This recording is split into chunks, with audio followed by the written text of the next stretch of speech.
দক্ষিণ এশিয়ার বুকে জেগে থাকা এক বদ্বীপের গল্প এটি। অফুরন্ত সম্ভাবনা আর উর্বর পলিমাটির এই দেশ স্বাধীনতার অর্ধ শতাব্দীর পরেও যেন তার কাঙ্ক্ষিত গন্তব্যে পৌঁছাতে পারেনি। অনেক স্বল্প সম্পদের দেশ যখন উন্নয়নের সোপান বেয়ে শিখরের দিকে এগিয়েছে, বাংলাদেশ নামক এই ভূখণ্ডটি তখন বারবার হোঁচট খেয়েছে এক অদৃশ্য চক্রের ফাঁদে। সেই চক্রের নাম ক্ষমতার রাজনীতি, যার কেন্দ্রবিন্দুতে থাকা দলগুলো দেশের ভাগ্য নির্ধারণের চেয়েও নিজেদের ভাগ্য পরিবর্তনে যেন বেশি মনোযোগী ছিল। কিন্তু এই প্রকাশ্য রাজনৈতিক খেলার সমান্তরালে পর্দার আড়ালে কি গড়ে উঠেছিল অন্য কোনো শক্তির বলয়, এমন এক শক্তি যা প্রচলিত রাজনীতির কাদা ছোড়াছড়ির বাইরে গিয়ে নিজস্ব এক অর্থনৈতিক দুর্গ তৈরি করেছিল। আর সেই দুর্গের পতন এবং আজকের দিনে তার পুনর্দখলের লড়াইটাই বা কতটা তীব্র। এই উপাখ্যানের শুরুটা হয় বাংলাদেশের রাজনৈতিক সংস্কৃতির গভীরে প্রথিত এক ব্যাধি থেকে। ৭১-এর পর থেকে ক্ষমতার মসনদে যে আসীন হয়েছে, দেশের সিংহভাগের বিরুদ্ধেই অভিযোগের আঙুল উঠেছে রাষ্ট্রীয় সম্পদ লুণ্ঠনের। আদর্শের ঝান্ডা পেরিয়ে পথ চলা শুরু হলেও সময়ের পরিক্রমায় সেই আদর্শের পোশাকের নিচে লুকিয়ে থাকা কঙ্কালসারা লোভটাই প্রকট হয়ে উঠেছে। জিয়াউর রহমান কিংবা শেখ মুজিবুর রহমানের আদর্শের কথাগুলো বুলি হিসেবে ব্যবহৃত হলেও মূল চালিকা শক্তি হয়ে দাঁড়িয়েছে এক অঘোষিত দর্শন, লুটেপুটে খাওয়া। এই দর্শনের সবচেয়ে বড় শিকার হয়েছে দেশের সাধারণ মানুষ আর অর্থনীতি। ক্ষমতার পালাবদলের সাথে সাথে যেন বদলে যায় লুটেরাদের জার্সি।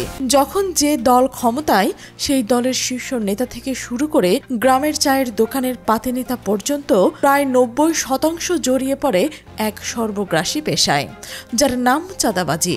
এই যেন কোনো বিচ্ছিন্ন অপরাধ নয়, বরং একটি সুসংগঠিত প্রাতিষ্ঠানিক রূপ পেয়েছে। টেন্ডারবাজি, দখল, দালালি, ছিনতাই থেকে শুরু করে নানা পন্থায় অর্থ উপার্জন হয়ে ওঠে তাদের একমাত্র জীবিকা। এর ফলাফল হয় ভয়াবহ। যখন ক্ষমতার সূর্য অস্তিমিত হয়, তখন এই কর্মীরা অথৈ সাগরে পড়ে যায়। আওয়ামী লীগের পতনের পর তৃণমূলের নেতাকর্মীদের আর্থিক সহায়তার যে চিত্র ফুটে উঠেছে, তা এই রূঢ় বাস্তবতারই প্রতিচ্ছবি। বড় নেতারা লুটপাটের টাকায় বিদেশে পাড়ি জমান, বিলাসবহুল জীবনযাপন করেন, কিন্তু যারা মাঠ ঘাটে তাদের জন্য খেটেছে, স্লোগান দিয়েছে, প্রতিপক্ষকে মোকাবেলা করেছে, তাদের ঘরে ভাতের চালটুকুও থাকে না, কারণ চাঁদাবাজি ছাড়া তাদের আয়ের দ্বিতীয় কোনো পথ খোলা ছিল না। এই শূন্যস্থান পূরণ করতে এখন মরিয়া হয়ে উঠেছে বাংলাদেশ জাতীয়তাবাদী দল বিএনপি। দীর্ঘ ১৭ বছরের ক্ষমতার বাইরে থাকা, অভাবে আর হতাশায় নিমজ্জিত তাদের তৃণমূল কর্মীরা এখন ক্ষুধার্ত বাঘের মতো চাঙ্গা। ক্ষমতার পাঠ পরিবর্তনের পর তাদের শীর্ষ নেতারাও যেন এই চাঁদাবাজিকে উস্কে দিয়েছেন। তাদের দাপটে দেশের বিভিন্ন প্রান্তে এক নতুন অস্থিরতা তৈরি হয়েছে। সাধারণ মানুষের মনে প্রশ্ন জাগছে, ক্ষমতার স্বাদ পাওয়ার আগে যদি এই অবস্থা হয়, তাহলে পূর্ণ ক্ষমতায় গেলে চাঁদাবাজির এই দানব কতটা রূপ ধারণ করতে পারে। এই ধ্বংসাত্মক রাজনীতির স্বীকৃতির বিপরীতে প্রায় নীরবে নিভৃতে বাংলাদেশে গড়ে উঠেছিল এক ভিন্ন ধারার শক্তি। একটি দল যার প্রচলিত ক্ষমতা দখলের নোংরা খেলার বাইরে গিয়ে নিজেদের জন্য এক স্বয়ংসম্পূর্ণ অর্থনৈতিক বাস্তুতন্ত্র তৈরি করেছিল। সেই দলটির নাম জামায়াতে ইসলামী এবং তাদের ছাত্র সংগঠন ইসলামী ছাত্র শিবির। তারা জানত, শুধু রাজনৈতিক স্লোগান দিয়ে কর্মীদের পেট ভরানো যাবে না। আদর্শকে বাঁচিয়ে রাখতে হলে প্রয়োজন অর্থনৈতিক ভিত্তির, আর সেই ভিত্তি তারা গড়ে তুলেছিল ইট পাথরের মতোই শক্ত করে, তিলে তিলে দশকের পর দশক ধরে। এই অর্থনীতির সাম্রাজ্য নির্মাণের পেছনে মূল কারিগর ছিলেন একজন ব্যক্তি, যাকে পর্দার আড়ালে এক বিজনেস আইকন বা কর্পোরেট স্ট্র্যাটেজিস্ট হিসেবে গণ্য করা হতো। তার নাম মীর কাশেম আলী। তিনি বুঝতে পেরেছিলেন, দলের কর্মীদের চাঁদাবাজ বা অন্যের দয়ার পাত্র না বানিয়ে যদি তাদের যোগ্যতার ভিত্তিতে কর্মস্থানের ব্যবস্থা করা যায়, তবে এটি টেকসই সংগঠন গড়ে তোলা সম্ভব। এই দর্শন থেকে জন্ম নেয় শত শত আর্থিক, স্বচ্ছ, শিক্ষা এবং মিডিয়া প্রতিষ্ঠান, যেখানে লাখ লাখ তরুণদের কর্মসংস্থান হয়েছে। জামায়াত বা শিবিরের করা কোনো তরুণের পরিচয় শুধু রাজনৈতিক কর্মী ছিল না, হয়ে উঠেছিল ব্যাংকার, ডাক্তার, ইঞ্জিনিয়ার, শিক্ষক কিংবা কর্পোরেট এক্সিকিউটিভ। এই বিশাল নেটওয়ার্কের কেন্দ্রবিন্দুতে ছিল ব্যাংকিং খাতের এক মহিরুহু, ইসলামী ব্যাংক বাংলাদেশ লিমিটেড। ১৯৮৩ সালে মীর কাশেম আলীর দূরদর্শী নেতৃত্বে প্রতিষ্ঠিত এই ব্যাংকটি শুধু একটি আর্থিক প্রতিষ্ঠান ছিল না, এটি ছিল সুদবিহীন ইসলামী অর্থনীতির এক সফল মডেল। যদিও এর 63% মালিকানা ছিল মধ্যপ্রাচ্যের বিভিন্ন সংস্থা এবং বাংলাদেশ সরকারেরও 5% শেয়ার ছিল, কিন্তু এর পরিচালনার মূল ভূমিকা পালন করত জামায়াত ঘনিষ্ঠ প্রতিষ্ঠানগুলো, যেমন ইবনে সিনা ট্রাস্ট, বাংলাদেশ ইসলামী সেন্টার, ইসলামী রিসার্চ ব্যুরো ইত্যাদি। ইবনে সিনা ট্রাস্টের প্রতিনিধি হিসেবে মীর কাসেম আলীরা বছরের পর বছর ধরে ব্যাংকটির নীতি নির্ধারণ করেছেন। স্বাস্থ্য খাতে তাদের অবদান ছিল ইবনে সিনা ট্রাস্টের মাধ্যমেই। এই ট্রাস্টের অধীনে গড়ে ওঠে ইবনে সিনা হাসপাতাল, ইবনে সিনা ফার্মাসিউটিক্যালস, ইবনে সিনা ডায়াগনস্টিক সেন্টার এবং ইবনে সিনা মেডিকেল কলেজের মতো প্রতিষ্ঠান, যা দেশের স্বাস্থ্যসেবায় একটি নির্ভরযোগ্য নাম হয়ে উঠেছে। শিক্ষা খাতে তাদের বিনিয়োগ ছিল সুদূর প্রসারী। International Islamic University, Manarat International ইউনিভার্সিটির মতো বিশ্ববিদ্যালয়গুলো গড়ে তোলা হয় আদর্শভিত্তিক আধুনিক মানুষ গড়ে তোলার লক্ষ্য নিয়ে। শুধু তাই নয়, সমুদ্রের সেন্ট মার্টিনে যাওয়ার প্রথম জাহাজ কেয়ারিং সিন্দাবাদ ছিল মীর কাসেম আলীর প্রতিষ্ঠিত কেয়ারিং গ্রুপের একটি অংশ। মিডিয়া জগতে তাদের পদচারণা ছিল দিগন্ত টেলিভিশনের মাধ্যমে। এমনকি বিশ্বের বিভিন্ন মুসলিম দেশে দাতব্য এনজিও যেমন রাবেতা আল আলম আল ইসলামিয়ের মতো সংস্থাগুলোর তহবিলও বাংলাদেশে আসত মীর কাসেম আলীর হাত ধরে, যা দিয়ে অসংখ্য সামাজিক ও কল্যাণমূলক কাজ পরিচালিত হতো।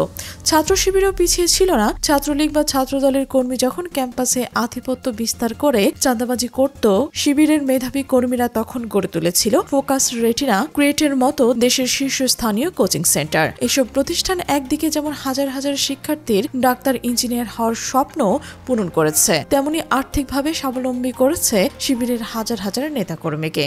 ফলে তাদের গায়ে চান্দা ভাই তকমা লাগানোর সুযোগ ছিল না। এই নীরব অর্থনীতির বিপ্লব এবং একটি গোষ্ঠীর আত্মবিশ্বাস উত্থান তৎকালীন ক্ষমতাসীনদের নজর এড়ায়নি।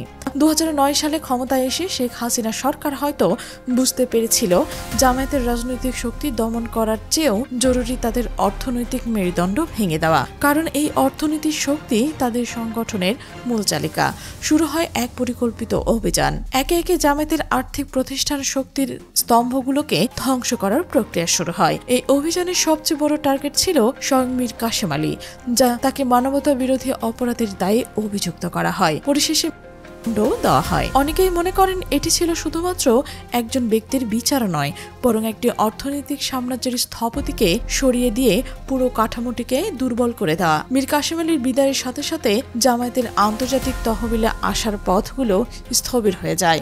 এরপর আঘাত হানা হয় ক্রাউন জুয়েল বা সেরা সম্পদ ইসলামী ব্যাংকের উপর। দেশের সবচেয়ে লাভজনক এবং জনপ্রিয় ব্যাংকটির নিয়ন্ত্রণ কেড়ে নিয়ে মাঠে নামে এস আলম গ্রুপ। গণহারে জামায়াতের সংশ্লিষ্ট কর্মকর্তা কর্মচারীদের চাকরিচ্যুত করা হয়। সেই শূন্যস্থান পূরণ করা হয় ছাত্রলীগ থেকে আসা অনভিজ্ঞ এবং অযোগ্যদের দিয়ে। ফলাফল যা হওয়ার তাই হলো যে ব্যাংকটি এক সময় দেশের অর্থনৈতিক অন্যতম চালিকা শক্তি ছিল, শেখ হাসিনার পতনের সময়ে সেটি দেশের সবচেয়ে দুর্বল ব্যাংকগুলোর একটিতে পরিণত হলো। তারল্য সংকট, খেলাপি ঋণ আর সীমাহীন লুটপাটের কারণে ব্যাংকটির ভিত্তি নড়ে যায়। এভাবে ছাত্র শিবির পরিচালিত ফোকাস রেটিনার মতো কোচিং সেন্টারগুলোর বহু শাখায় তালা ঝুলিয়ে দেওয়া হয়। 5 আগস্ট 2024 শেখ হাসিনার আকস্মিক পতনের পর বাংলাদেশের রাজনৈতিক আকাশ যখন এক নতুন ভোর, তখন জামায়াতে ইসলামী তাদের হারানো সাম্রাজ্য পুনরুদ্ধারের স্বপ্ন দেখতে শুরু করে। যে প্রতিষ্ঠানগুলো তাদের নেতা কর্মীদের শ্রম আর ঘাম রক্ত দিয়ে তৈরি, সেগুলো নিয়ন্ত্রণ ফিরে পাওয়ার জন্য তারা যখন সক্রিয় হয়ে উঠেছে, তখনই দৃশ্যপটে আসে এক নতুন প্রতিপক্ষ, বিএনপি। জামায়াতের নেতাদের অভিযোগ, এস আলম গ্রুপের মতো দখলদারদের পক্ষ নিয়ে ইসলামী ব্যাংক অবৈধভাবে নিয়োগ পাওয়াদের রক্ষা করতে মাঠে নামে বিএনপির কিছু নেতা, যেমন সালাউদ্দিন আহমেদ। এমনকি ছাত্রদলও তাদের পাশে এসে দাঁড়ায়। এই ঘটনায় জামায়াত এবং বিএনপির মধ্যে একটি চরম উত্তেজনা তৈরি হয়, যা ভবিষ্যতের রাজনীতির জন্য এক অশনি সংকেত। দলটির সেক্রেটারি জেনারেল মিয়া গোলাম পারোয়ারের কথায় ফুটে ওঠে এক দৃঢ় প্রত্যয়। তিনি বলেন, ঈর্ষান্বিত হয়ে আমাদের প্রতিষ্ঠানগুলো দখল করে ধ্বংস করা হয়েছিল। এখন সেই ফ্যাসিবাদী যুগের অবসান হয়েছে। আমরা আশা করছি দখলমুক্ত হয়ে প্রতিষ্ঠানগুলো তাদের প্রকৃত প্রতিষ্ঠাতাদের হাতেই ফিরে আসবে। তিনি আরও যোগ করেন, এই প্রতিষ্ঠানগুলো নিছক ব্যবসার জন্য তৈরি হয়নি। এর পেছনে পেছনে ছিল একটি কল্যাণকর রাষ্ট্রের মডেল তৈরির স্বপ্ন। ইসলামী আদর্শের স্বাস্থ্যসেবা, সুদবিহীন অর্থনীতি, আদর্শ মানুষ গড়ার শিক্ষা ব্যবস্থা কেমন হতে পারে তার বাস্তব উদাহরণ তৈরি করাই ছিল মূল লক্ষ্য। এখন প্রশ্ন হলো, জামায়াত কি পারবে তাদের হারানো গৌরব পুনরুদ্ধার করতে? তারা কি পারবে শহীদ মীর কাসেম আলীর হাতে গড়া প্রতিষ্ঠানগুলোকে আবার সচল করতে? দিগন্ত মিডিয়ার পর্দা কি আবার জ্বলবে? বন্ধ হয়ে যাওয়া কোচিং সেন্টারগুলো কি আবার খুলবে? এই অনিশ্চয়তার মধ্যেই জামায়াতের আমির ও সেক্রেটারি জেনারেলের এক অবিশ্বাস্য ঘোষণা দিয়ে চলেছেন। তারা বলছেন, জামায়াত যদি কখনো ক্ষমতায় আসে তবে দেশের কোনো তরুণ যুবক বেকার থাকবে না। পড়াশোনা শেষ করার সাথে সাথে প্রত্যেকের যোগ্যতা অনুযায়ী চাকরি পাবে। এই গ্যারান্টি শুনে বিএনপি বা অন্য দলগুলো হয়তো ট্রোল করছে, উপহাস করছে। কিন্তু পর্দার আড়ালে তারা জানে, আওয়ামী লীগও জানত, যদি কোনো দলের এই প্রতিশ্রুতি বাস্তবায়ন করার মতো প্রাতিষ্ঠানিক কাঠামো এবং অভিজ্ঞতা থেকে থাকে তবে সেটি জামায়াত ইসলামেরই রয়েছে। তাদের নিজস্ব প্রতিষ্ঠান, অর্থনৈতিক চাকা সচল রাখার মতো দক্ষতা এবং সঠিক নেতৃত্ব, তাদের কর্মীদের মাঝে সততা ও নিষ্ঠার যে চর্চা রয়েছে তা অন্য কোনো দলের জন্য বিরাট এক চ্যালেঞ্জ। আজকের বাংলাদেশ এক সন্ধিক্ষণে দাঁড়িয়ে। একদিকে বিএনপির মতো দলগুলো যখন দেশজুড়ে চাঁদাবাজির পুরনো খেলায় মেতে ওঠে, তখন জামায়াতে ইসলামী তাদের অর্থনৈতিক দুর্গ পুনর্গঠনের নিরন্তর চেষ্টা চালিয়ে যাচ্ছে। এই দুই বিপরীতমুখী স্রোতের সংঘাত কোন দিকে মোড় নেবে তা সময় বলে দেবে। তবে একটি বিষয় স্পষ্ট যে জামায়াতের এই অর্থনৈতিক মডেলের সাফল্য বা ব্যর্থতার উপরে হয়তো নির্ভর করছে বাংলাদেশের ভবিষ্যৎ রাজনীতির গতিপথ। দেশের লক্ষ লক্ষ বেকার তরুণের ভাগ্যে কি চাঁদাবাজদের হাতেই জিম্মি থাকবে, নাকি একটি বিকল্প মডেল তাদের আশার আলো দেখাবে? এই প্রশ্নের উত্তরগুলোর মধ্যেই লুকিয়ে রয়েছে বদ্বীপের আগামী রহস্য।